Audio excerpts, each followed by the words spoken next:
কেমন আছেন সবাই? আজ পবিত্র জুমা মুবারক, তাই সকলকে পবিত্র জুমা মুবারকের শুভেচ্ছা জানাই।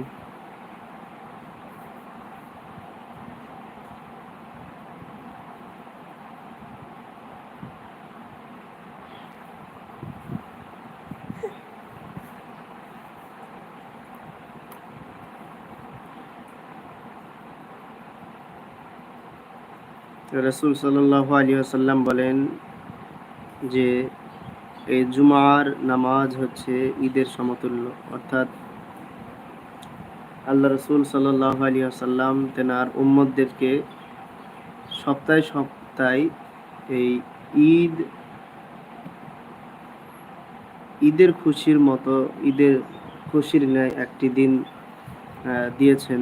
সেই দিনটা হচ্ছে পবিত্র জুমার দিন, শুক্রবার। অর্থাৎ এই জুমার দিন অনেক গুরুত্বপূর্ণ।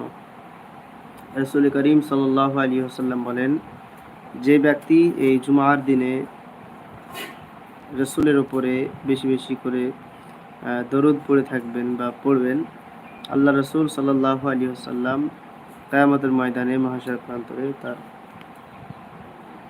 শাফাআত করবেন এবং সেই ব্যক্তি নবী পাকের নিকটবর্তী থাকবে।